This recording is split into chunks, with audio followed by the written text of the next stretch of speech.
Hello मेरे प्यारे बच्चों, कैसे हैं आप सभी। आई होप आप सभी बढ़िया होंगे। तो बच्चों, आज के इस वीडियो में हम पढ़ने वाले हैं सार्थक अंक। ये क्लास 11th केमिस्ट्री और 11th फिजिक्स दोनों का एक मोस्ट इंपॉर्टेंट टॉपिक है। इससे रिलेटेड क्वेश्चन आपके 11th के एग्जाम में तो आते ही हैं। इसके साथ साथ विभिन्न प्रकार की प्रतियोगी परीक्षाएं होती हैं, जैसे जी मेंस, नीट। ऐसे एग्जाम में भी इससे रिलेटेड क्वेश्चन कई बार पूछे गए हैं। सो मैं हूं श्रीधर आचार्य और आज के इस वीडियो में सार्थक अंक, और या फिर इंग्लिश में इसको बोलते हैं सिग्निफिकेंट फिगर, को कंप्लीट समझने वाले हैं। पहले हम समझेंगे इसकी डेफिनेशन, इसके बाद सार्थक अंकों को ज्ञात करने के कुछ नियम होते हैं, उन नियमों को समझेंगे, और इसके बाद इस पर आधारित कुछ बढ़िया बढ़िया क्वेश्चन को हम सॉल्व करेंगे। ठीक है। सो मैं हूं श्रीधर आचार्य। बिना किसी देरी के वीडियो को करते हैं स्टार्ट।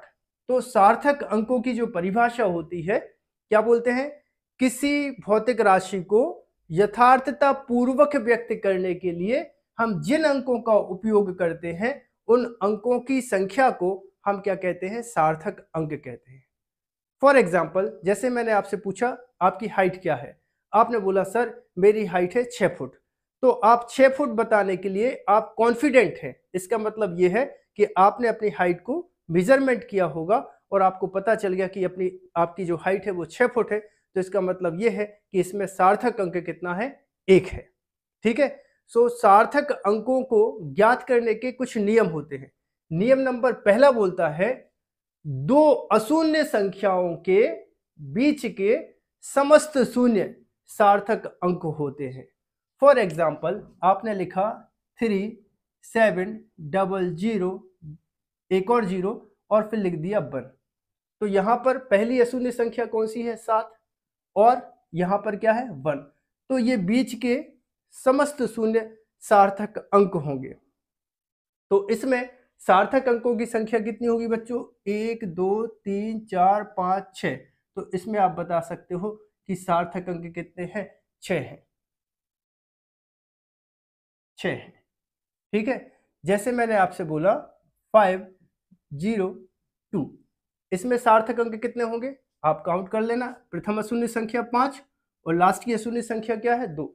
तो ये दो जो शून्य है इनको भी सार्थक अंक बोलेंगे, और आजू बाजू जो अशून्य अंक हैं उनको भी सार्थक अंकों में सम्मिलित किया जाता है बच्चों।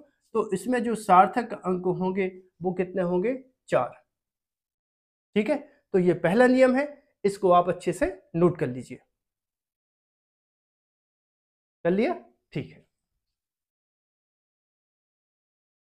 बच्चों, अगला नियम हमसे बोलता है, किसी संख्या में दशमलव का स्थान परिवर्तित कर देने पर सार्थक अंकों की संख्या में कोई परिवर्तन नहीं होता।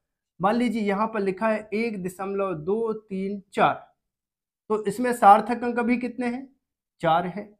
अगर हम इसमें दशमलव का स्थान परिवर्तित कर दें तो भी सार्थक अंक कितने होंगे? 4 ही होंगे। इसकी संख्या में कोई परिवर्तन नहीं होता। क्या बात बोली मैंने? किसी संख्या में दशमलव का स्थान परिवर्तित कर देने पर, जैसे इसको अपन ऐसे भी लिख दें, तो भी इसमें कितने सार्थक अंक होंगे? 4 होंगे। ठीक है। तो ये दूसरा नियम हुआ।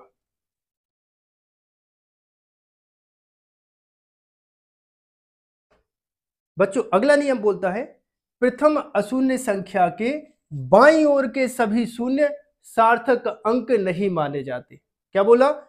प्रथम अशून्य संख्या के बाईं ओर के समस्त शून्यों को सार्थक अंक नहीं माना जाता। जैसे यहां पर लिखा है 0.007, तो इसमें सार्थक अंक कितने होंगे बच्चों?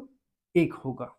जैसे लिखा है 0.004 3, तो इसमें कितने सार्थक अंक होंगे बच्चों? इसमें होंगे 1 और 1 2। ठीक है। तो प्रथम अशून्य संख्या के बाईं ओर के सभी शून्य सार्थक अंक नहीं माने जाते। अगला नियम देखिए बच्चों, दशमलव रहित संख्या के दाईं ओर अंत में आने वाले सभी शून्यों को सार्थक अंक नहीं माना जाता। फॉर एग्जाम्पल, यहां पर लिखा है 137,000। ठीक है। तो यहां पर देखिए कोई भी दशमलव नहीं है, तो ऐसी संख्या के दाईं ओर आने वाले सभी शून्यों को सार्थक अंक नहीं माना जाता।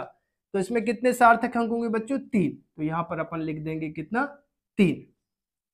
परंतु यदि संख्या में दशमलव लगा है तो अंत में आने वाले सभी शून्यों को सार्थक अंक माना जाता है।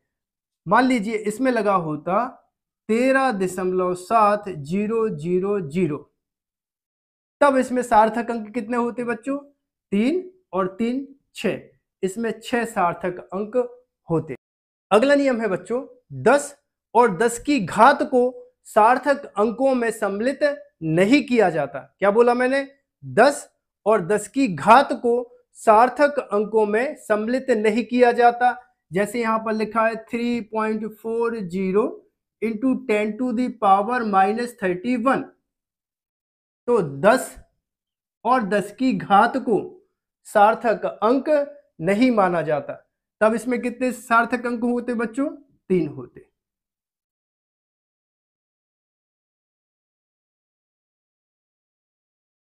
अगला नियम है बच्चों, यदि दशमलव रहित संख्या माप से प्राप्त होती है, ठीक है, आपने मेजरमेंट किया और दशमलव रहित संख्या आपने प्राप्त करी, तो दाईं ओर अंत में आने वाले सभी शून्यों को सार्थक अंक यस माना जाता है। जैसे यहां पर लिखा है 200 मीटर। सो ये 200 मीटर आपने कोई मेजरमेंट, कोई मापन करके प्राप्त किया होगा। तो इसमें दाईं ओर अंत में आने वाले सभी शून्यों को सार्थक अंक माना जाता है। तो इसमें सार्थक अंकों की संख्या बच्चों कितनी होगी? 3 होगी। अगला नियम है बच्चों, मात्रक बदल जाने पर सार्थक अंकों की संख्या में कोई परिवर्तन नहीं होता। मान लीजिए आपने यहां पर 2 सेंटीमीटर लिखा, तो इसमें सार्थक अंक अभी कितने हैं बच्चों? 1 है। अगर इस 2 सेंटीमीटर को आप मीटर में परिवर्तित करें तो कितना होगा? 2 इंटू 10⁻⁻²। तो इसमें भी सार्थक अंक कितने होंगे बच्चों? 1 ही होगा। सो इसका मतलब यह है कि यदि किसी भौतिक राशि का आप मात्रक बदल दें तो सार्थक अंक नहीं बदलते। ठीक है, अब मैं आपको कुछ क्वेश्चन देता हूं जिनके आंसर आपको कमेंट बॉक्स में कमेंट करके बताना है। ठीक है, क्वेश्चन नंबर फर्स्ट देखिए, इसमें कितने सार्थक अंक होंगे? एक क्या है? अशून्य संख्या। अशून्य संख्या के बाईं ओर आने वाले सभी शून्यों को सार्थक अंक नहीं माना जाता। तो इसमें सार्थक अंकों की संख्या बच्चों कितनी होगी? 1 होगी। इसमें देखिए 10 और 10 की घात को सार्थक अंक नहीं माना जाता। तो इसमें सार्थक अंक कितने होंगे? 1 2 3 4। ठीक है, तो इसमें सार्थक अंकों की संख्या बच्चों कितनी होगी? 4 होगी।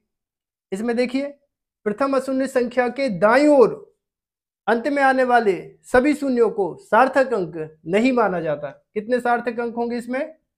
1 और 1 2 होंगे। अगर कोई संख्या माप से प्राप्त होती है, मतलब उसके आगे मात्रक लगा रहता है, तब दाईं ओर अंत में आने वाले सभी शून्यों को सार्थक अंक माना जाता है। तो इसमें सार्थक अंक कितने होंगे बच्चों? 1 2 3 4। तो यहाँ पे आ जाएगा 4। अब यहाँ पर देखिए, यदि संख्या में दशमलव रखा है तो दशमलव के बाद आने वाले सभी शून्यों को सार्थक अंक माना जाता है। तो इसमें सार्थक अंक कितने होंगे? 2 4 5। तो इसमें सार्थक अंक हो जाएंगे 5। यहाँ पर 800 किलोग्राम माप से प्राप्त हुआ होगा, तो इसमें सार्थक अंक होंगे 3। ठीक है, और प्रथम अशून्य संख्या की बाईं ओर अंत में आने वाले सभी शून्य सार्थक अंक नहीं माने जाते। तो कितने होंगे इसमें? 2 2 4। ठीक है, सो आई होप आप सभी को वीडियो पसंद आया होगा, और यदि आप सभी को वीडियो पसंद आया हो तो चैनल को सब्सक्राइब करें, वीडियो को लाइक करें, वीडियो को अपने दोस्तों के साथ शेयर करें। मिलते हैं अगले वीडियो में।